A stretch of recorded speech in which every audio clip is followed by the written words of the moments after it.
भगवान का भजन नहीं हुआ, भगवान का चिंतन नहीं हुआ, तो इच्छाएं बढ़ती चली जाएंगी।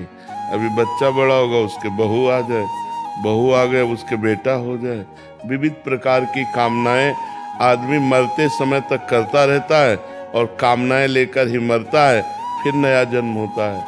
पुनरपि जननम पुनरपि मरणम पुनरपि जननी जठरे शयनम, बार बार जन्म, बार बार मरण, बार बार एक कामनाएं आज से नहीं, अनादिकाल से चली आ रही।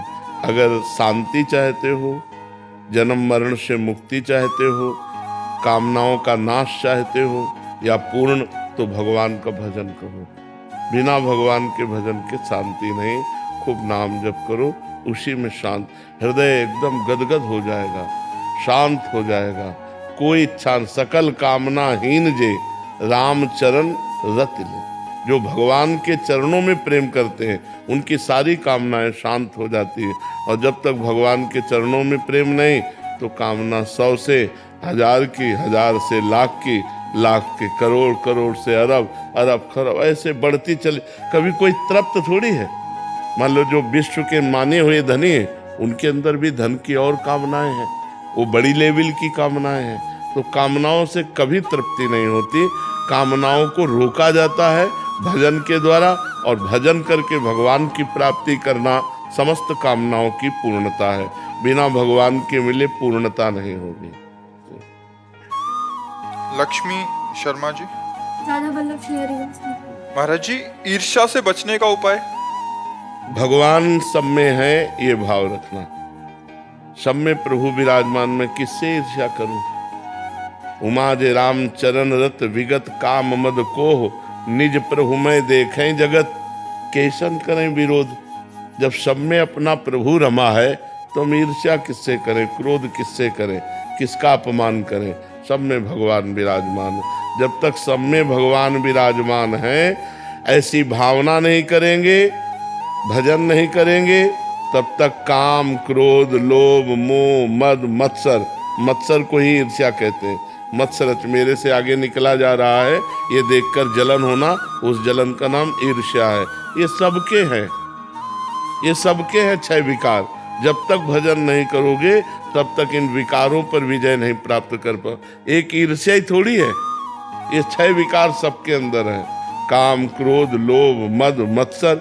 मत्सर को ईर्ष्या कहते हैं, मद को अभिमान कहते हैं, और काम, क्रोध, लोभ, मोह, ये सबके अंदर विराजमान है सबके। नाश वही कर पाएगा जो भजन करेगा, नहीं उसका नाश ये कर देंगे।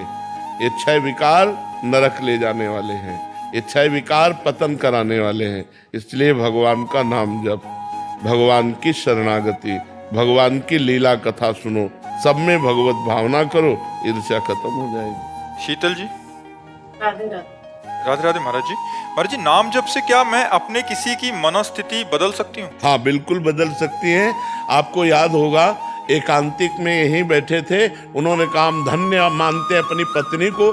मैं शराब पीता था, मैं गंदे आचरण करता था, मेरी पत्नी ने नाम जप कर मुझे दिया, मेरी बुद्धि शुद्ध हो गई, आज मैं भी नाम जप कर रहा हूँ और आपका सत्संग सुन रहा हूँ। यहीं बैठकर उन्होंने प्रमाण दिया था कि मैं बिल्कुल आसुरी प्रवृत्ति का था, लेकिन मेरी पत्नी ने भजन करके मुझे समर्पित किया तो मेरी बुद्धि बदल गई, मेरी बुद्धि शुद्ध हो गई। पक्का ऐसा हो जाएगा यदि हम भजन कर अपने पुत्र को, अपने पिता को, अपने पारिवारिक किसी सदस्य को देंगे तो उसकी उन्नति हो जाएगी, उसका मंगल होने लगेगा। प्रियंका जी फरीदाबाद से। श्री हरिवंश महाराज जी। महाराज जी, गुरु तत्व क्या है और इसका सर्वत्र अनुभव कैसे करें? महाराज जी, गुरु तत्व साक्षात परब्रह्म है। गुरु तत्व ब्रह्मा है, गुरु तत्व विष्णु है, गुरु तत्व महेश है, गुरु तत्व चराचर है। देखो, गुरुर ब्रह्मा, गुरुर विष्णु, गुरुर्देव महेश्वरा और गुरु साक्षात परब्रह्म तस्मै श्री गुरुवे। अखंड मंडलाकारम व्याप्तमेन चराचरम। गुरु कहाँ है? चराचर में व्याप्त है, जड़ चैतन्य में व्याप्त है, स्त्री पुरुष में व्याप्त है, पृथ्वी आकाश में व्याप्त है। गुरु ही ब्रह्मा, गुरु ही महेश्वर, गुरु ही भगवान हरि, गुरु साक्षात परब्रह्म और गुरु ही चराचर। अखंड मंडलाकारम व्याप्तमेन चराचरम तत्पदम दर्शितमेन तस्मै श्री गुरुवे नमः। अब जैसे दूध में घी विराजमान है लेकिन हम पूड़ी नहीं पका सकते, ऐसे चराचर में गुरु विराजमान, हमारा कल्याण नहीं हो सकता। कल्याण होगा प्रगट गुरु से। हम किसी संत महापुरुष को जब गुरु रूप में वर्ण करते हैं और उनके प्यार और शासन, उनकी बताई हुई उपासना से चलते हैं, तब हम माया पर विजय प्राप्त कर लेते हैं। इसलिए सब गुरु तत्व ही है, गुरु तत्व के सिवा कुछ नहीं है, सब गुरु तत्व है। ब्रह्मानंदम परम सुखदम केवलम ज्ञान मूर्तिम द्वंद्वातीतम गगन सदसम तत्वमस्यादिलक्ष्यम एकम नित्यम विमल अचलम सर्वधि साक्षिभूतम भावातीतम त्रिगुण रहितम सद्गुरुम तम नमामि। सब सद्गुरुदेव भगवान है। निपुण जी असम से। श्री हरिवंश महाराज जी, राधे राधे। महाराज जी, माया के बंधन से मुक्त होने के लिए क्या हमें संसारिक इच्छाओं को पूरी तरह से दबाना होगा या नियंत्रित करना? दो विभाग करने होंगे। किसका प्रश्न है? दो विभाग करने होंगे, एक शास्त्र सम्मत इच्छा और एक शास्त्र विरुद्ध इच्छा। शास्त्र सम्मत इच्छा, हमें काम सताया, हमारा ब्याह हो गया है, हमारी पत्नी है, हम उससे सहवास करते, पाप नहीं है। हमें काम सताया, हम पराई स्त्री से सहवास करते, घोर नरक मिलेगा। हमें अपनी उन इच्छाओं को दबाना है जो धर्म के विरुद्ध है। हमें उन इच्छाओं को दबाना है जो शास्त्र आज्ञा के विरुद्ध है, और जो शास्त्र सम्मत है उन इच्छाओं का पोषण करना है। गृहस्थ में हो, उन इच्छाओं का पोषण करो जो शास्त्र सम्मत है, जो शास्त्र विरुद्ध है उन इच्छाओं का त्याग करो। समझ पा रहे हो? जयेंद्र शर्मा जी। महाराज जी, क्या नाम जप करते हुए धन और मोक्ष दोनों की इच्छा रखना उचित है? अगर जरूरत धन की है तो इच्छा तो बनी ही रहेगी, और धन की इच्छा रखकर भक्ति करना भी भगवान की भक्ति है, क्योंकि भगवान ने 4 प्रकार के भक्त बताए हैं। आर्त, अर्थार्थी, जिज्ञासु और ज्ञानी। आर्त का मतलब है भारी संकट में फंस गए, अब भगवान के सिवा हमारा कोई नहीं है, तो हम भगवान को पुकारेंगे, क्योंकि भगवान के सिवा कोई है नहीं, तो भगवान हमारी संकट निवृत्ति करें, ऐसी भक्ति करना आर्त भक्ति है। तो अर्थार्थी, अब हम घर परिवार भगवान ने दिया है, अब हमको जरूरत है धन की, और हमारा प्रयास निष्फल हो रहा है, अब धन कैसे प्राप्त हो, तो भगवान से तो मांगेंगे। तो भगवान से धन प्राप्ति के लिए याचना करना, ये जो भक्ति है ये अर्थार्थी भक्ति है। और भगवान को जानना, भगवान को जानने के लिए भगवान से प्रार्थना करना कि आप मुझे अपना परिचय दो, अपने तत्व का ज्ञान दो, इसे जिज्ञासु भक्त कहते हैं। और जो भगवान को प्राप्त हो गया है उसे ज्ञानी भक्त कहते हैं। 4 प्रकार के भक्त बताए, आर्त, अर्थार्थी, जिज्ञासु और ज्ञानी। तो धन प्राप्ति करना भगवान से केवल, ये भी भक्ति का स्वरूप है। और भगवान ने कहा सुकृति ना, कोई पुण्यवान पुरुष ही ऐसा सोच सकता है कि मैं भगवान से धन मांगूंगा, क्योंकि संसार से चाह तो सब करते हैं, लेकिन केवल भगवान से चाह, ये भी भक्ति है।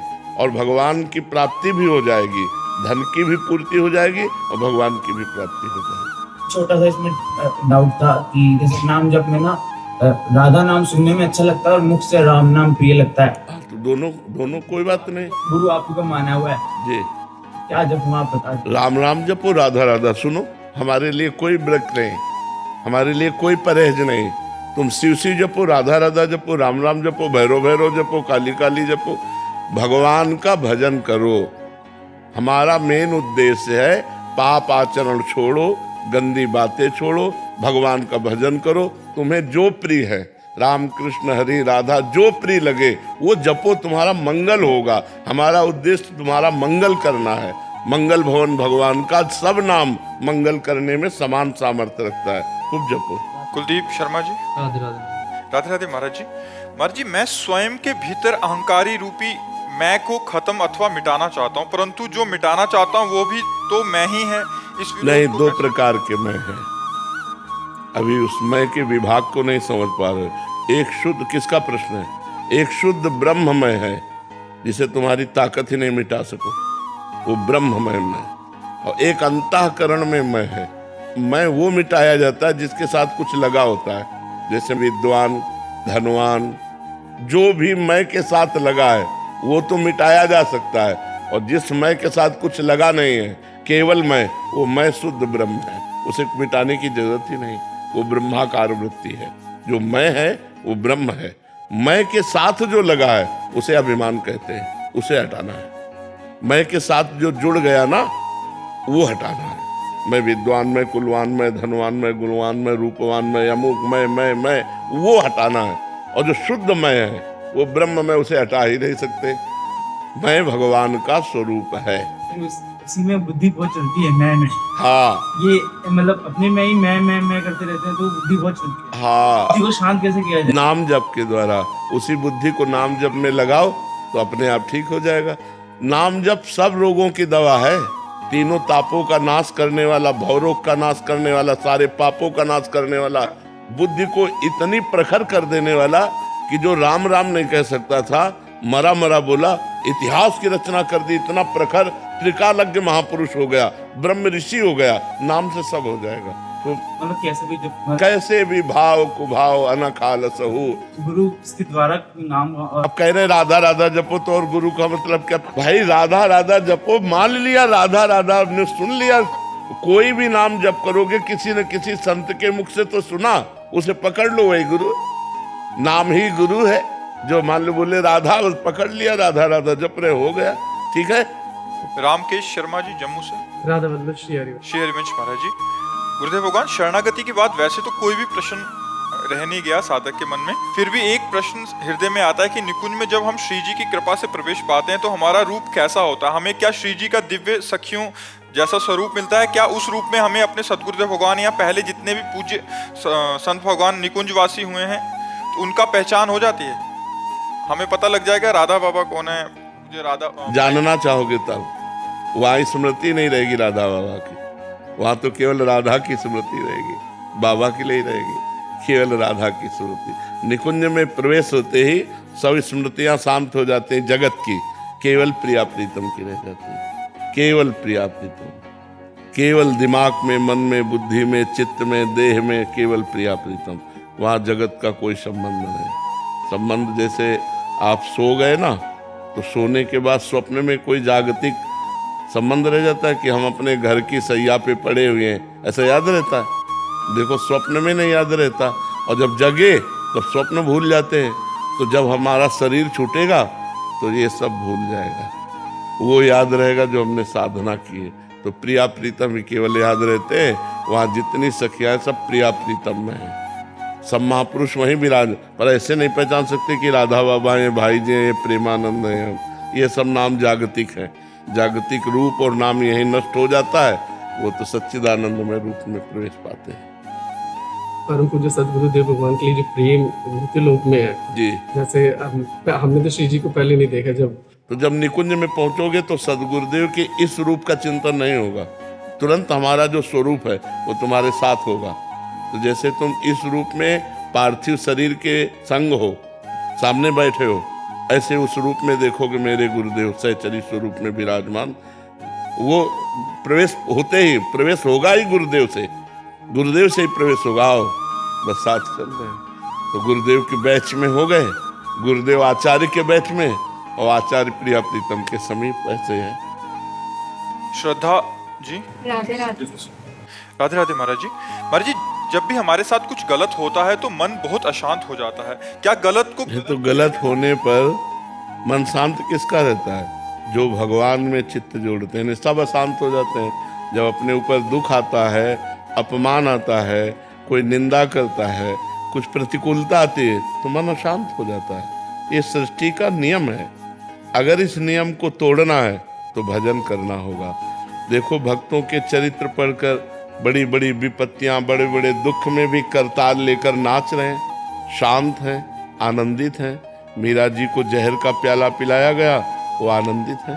भगवान के चिंतन में ऐसी सामर्थ्य है कि जहर भी अमृत हो गया, कुछ प्रभाव नहीं डाल पाया।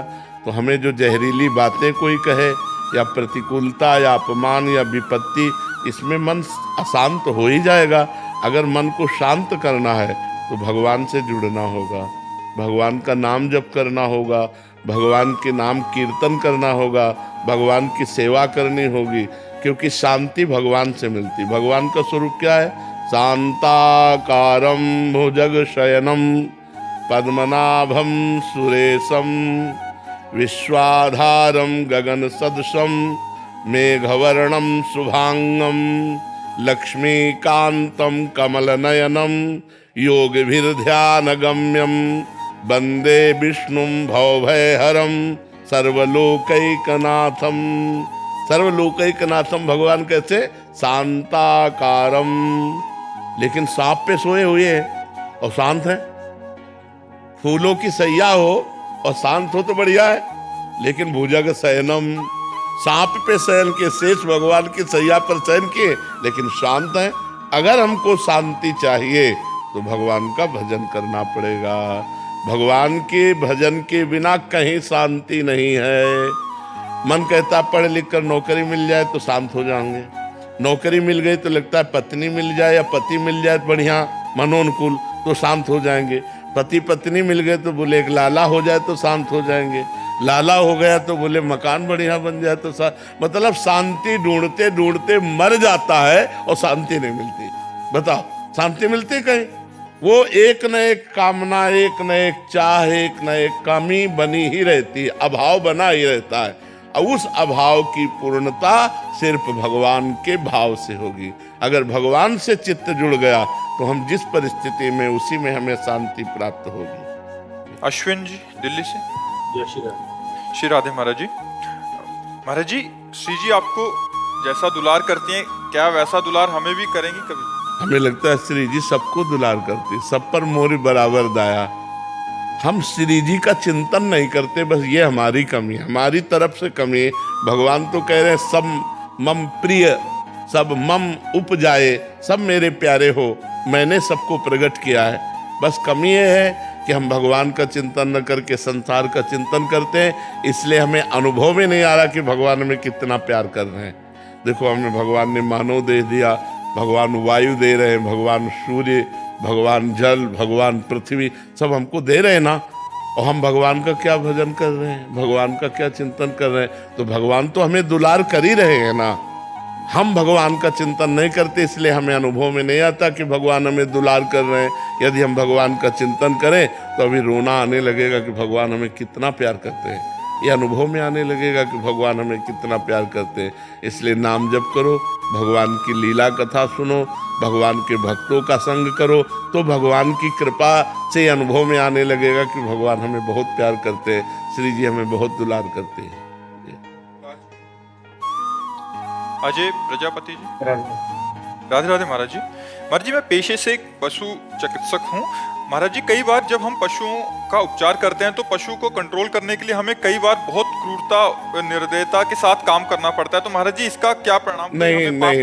नहीं, उसमें जैसे माँ है अपने बच्चे से बहुत प्यार करती है, लेकिन जहरीला फोड़ा है तो क्रूर बन जाती है, हाथ कस के पकड़ती हो, डॉक्टर को पैसा देती हो, कहती तुम चीरा लगाओ, क्योंकि अगर ये फोड़ा बना रहा तो हमारे बच्चे की जीवन हानि हो जाएगी फोड़े को। तो उस समय बालक सोच सकता है कि माँ बड़ी निर्दयी है, लेकिन वास्तविक माँ उसी दया से प्रेरित है, जैसे वो दूध पिलाती है उससे कई गुना दया में भरकर वो अपने बच्चे के साथ कठोरता को व्यवहार करती है कि चीरा लगा दो, ये थोड़ा विषैला है, निकल जाए, नहीं तो मेरे बालक की जिंदगी पर आ जाएगा। ऐसे पशु हैं, उनको ज्ञान नहीं कि आप डॉक्टरी करना चाहते हो। आप अगर उनको कंट्रोल करेंगे, हाथ पैर बांधना चाहें, तो उनको लगेगा हमारे साथ अहित कर रहा है, तो आपको कठोर व्यवहार करना पड़ेगा उसकी रोग निवृत्ति के लिए। तो उसमें कोई बात नहीं, हम उसका अहित नहीं करना चाहते, हम उसका हित करना चाहते हैं। अब हाथ पैर बांध के गिरा के 4 लोग चढ़ के बैठे हुए, फिर हम ऑपरेशन कर रहे हैं या इंजेक्शन लगा रहे हैं या दवा दे रहे हैं, ये सब करना होता है, तो उसमें कोई अमंगल बात नहीं है। कई बार हम पशु को ठीक करने के लिए काफी औषधियां देते हैं, फिर भी वो ठीक नहीं होता। तो महाराज जी, इसमें हाँ, उसमें पशु का प्रारब्ध है। अब वो मान लो दुख भोग रहा है तो उसका प्रारब्ध है। हम उचित औषधियाँ, जितना हमें विज्ञान के द्वारा पता चला है, हम उचित औषधियों का उनको लाभ दें। अब उसके बाद लाभ नहीं हो रहा तो उसका भोग है। वो चाहे मनुष्य में भी हो, डॉक्टर बड़ा उपाय करता है, लेकिन जिसका प्रारब्ध गिरा हुआ होता है वो सफल नहीं होता, और जिसका प्रारब्ध पूर्ण हो चुका होता है जाते ही डॉक्टर के संयोग से ये ठीक हो जाता है। तो उसमें औषधि और डॉक्टर की बात नहीं होती, अपना भी पाप कर्म होता है। अगर हमें पाप कर्म भोगना है तो डॉक्टर चाहे जितना अच्छा हो, औषधि चाहे जितनी अच्छी हो, लंबा जाएगा, वो प्रारब्ध भोग मिटेगा तभी हम ठीक होंगे। और जब प्रारब्ध भोग मिट जाएगा तो साधारण औषधि से ठीक हो जाएंगे। और प्रारब्ध भोग है तो बड़े से बड़ा सर्जन उसको नहीं दूर कर सकता, वो लंबा खिंचा चला जाएगा, आपको दुख भोगना पड़ेगा।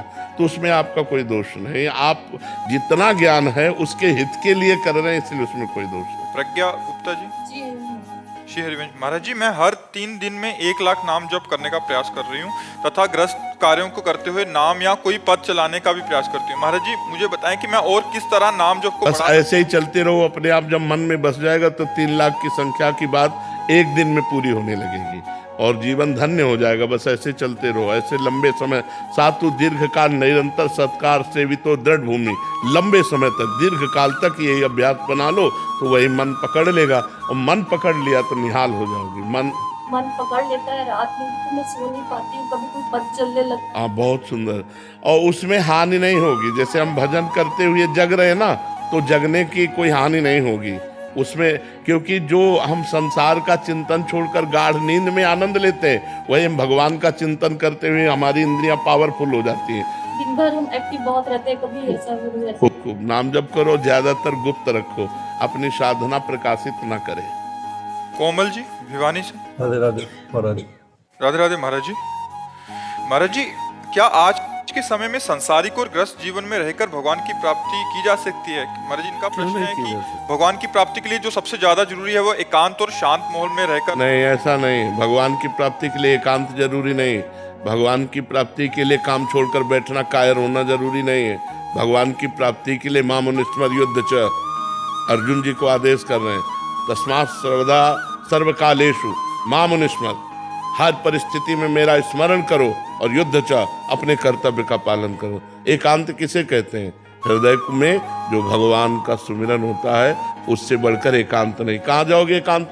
अब बोलो हमें, तुम कहाँ जाओगे एकांत? जितनी भीड़ तुम्हारे गांव में नहीं होगी, उससे ज्यादा हरिद्वार में है, वृंदावन में है, अयोध्या में, जो तीर्थ स्थल है, जो बड़े बड़े भगवान के पवित्र स्थान है, वहाँ भीड़ ही भीड़ देख लो। तो एकांत कहाँ जाओगे? कहाँ बैठोगे एकांत? महाराज जी, गृहस्थ जीवन में रह के तो क्यों? गृहस्थ जीवन में क्या परेशानी? सुबह से उठ के राम राम राधे राधे रट रहे, अपना काम कर रहे हैं, इसी से भगवत प्राप्ति हो जाती है। बच्चे आ गए, बीवी आ गई, कोई परेशानी नहीं। बच्चे में भगवान है, बीबी में भगवान है। हमको भावना ही तो बदलनी है। अपने घर से हम शुरू करते हैं सब में भगवान को देखना। और नाथ सकल संपदा तुम्हारी, मैं सेवक समेत सुतनारी। बहुत बढ़िया भजन हो रहा है। क्या बाबा जी बन करके लोगों से मिलना नहीं होता क्या? पेट भरने के लिए मांगना होता है। 5 घरों में जाके भिक्षा मांगते हैं। और देखो, हम बाबा जी बनकर एकांत सेवन किए पूरे जीवन, और समाज में हमको जितनी समाज दी गई, कितनी समाज दी गई? तो भगवान ने दिया कि नहीं दिया? दिया तो समाज ही, वही समाज आपको दिए। तुम्हारी तो छोटी समाज है, तुम्हारे 5-6 लोग होंगे घर में, हमारे 500 लोग हैं। विरक्त और गृहस्थ जोड़ लो तो 50,000 हो गए। तो हमारा कहने का तात्पर्य है, एकांत का मतलब है हृदय में भगवान का सुमिरन करना। एकांत में कहीं भी बैठ जाओ जाके, तुम्हारा अभी तो भजन का मन करता है, और एकांत में बैठ जाओगे तो भोगों का मन करेगा। लिख लो कागज में। अभी घर में हो तो वृंदावन आने का मन करता है, और वृंदावन में आके तुम्हें हम सब सुविधा दे दें, एक कमरा समय से टिफिन कमरे में पहुंच जाएगा। भजन करना है, आप भाग ना जाओ तो मैं बता देना। जब लड़कवा कहता है ना पापा, वो जब कान में आएगी सावा, भाग जाओगे। एसी रूम छोड़ के भाग जाओगे। लेकिन महाराज जी, अगर हमारे जैसे हम अपने घर में हैं और हम कोशिश कर रहे हैं नाम जप की, और हमारे घर वाले मांस मदिरा सब कुछ चल रहा है, तो अब यही दुर्भाग्य है। ये दुर्भाग्य है कि ऐसा कुसंग मिला है। बताओ, अब इसको हम क्या कह सकते हैं? कि एक व्यक्ति है जो भगवान के नाम का जप करना चाहता है, भगवान, लेकिन फिर भी भक्ति हो सकती है। क्योंकि जब लंका में भक्ति हो सकती है तो भक्ति हो सकती है, नहीं हो सकती? भगवान विभीषण जी से कह रहे हैं, जिम दसनन मो जीव बिचारी, जैसे 32 दांतों के बीच में बड़ी कोमल जीभ रहकर अपना काम चला लेती है, नहीं चला रही, ऐसे ही लंका में पूरा लंका निश्चर निकर निवासा, यहाँ कहाँ सज्जन करवासा, लेकिन वहां भी विभीषण जी ने भक्ति की, ऐसी भक्ति की कि भगवान ने कहा तुम सरीखे संत प्रेम रे। और वहां तो हमें लगता है केवल विभीषण जी ऐसे होंगे जो मांस न खाते होंगे, नहीं तो सब मांस खाने वाले थे। मदिरा और मांस का तो वहां मतलब आहार ही था। कुंभकर्ण के लिए पूरा एरिया जमा किया जाता था, जब जगता था तो एरिया के भैंसे खा जाता था, जैसे अपने पकौड़ा खाते हैं ना, ऐसे वो भैंसे खाता था, भैंसे है, बकरी है, सब मतलब। तभी भगवान ब्रह्मा जी ने उसे 6 महीने सोने का, कि एक दिन जगे 6 महीने सोए नहीं तो पूरी सृष्टि का आहार कर जाएगा, ऐसे लोगों के बीच में रहकर उसने भजन किया। तो आप घबराइए मत, वो जो जैसा करेगा वैसा फल पाएगा। आप अंदर ही अंदर राधा जपिए, अंदर अंदर इसलिए करें कि बाहर कंठी बांधोगे, तिलक बांधोगे तो मांस मदिरा पीने वाले लोग वो आपका हो सकता है विरोध करें। तो हमें लगता है भक्ति विरोध नहीं। अगर कोई कह रहा कंठी ना बांधो तो ये ले उतार के रख दो, भक्ति अंदर का विषय है। बिल्कुल संसारी बन के रहो और अंदर राधा राधा जपो, तुम्हें भगवान की प्राप्ति होगी। भजन से भगवान की प्राप्ति होती है, ना कि बाबा जी बनने से भगवान की प्राप्ति होती है, ना कहीं भागने से भगवान की प्राप्ति होती है। सच्ची मानो, आप अपने घर में मेहनत की कमाई का जो अन्न पा रहे हो और जो भजन कर रहे हो, और कभी भूखे टूटे को आपने भोजन करा दिया, ये सबसे बढ़िया बात है।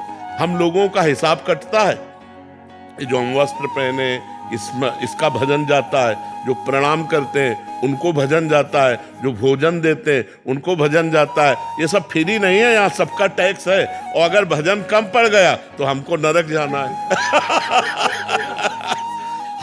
हरे शिष्य धन शोक न हरई, सो गुरु गोर नरक मा पड़ई।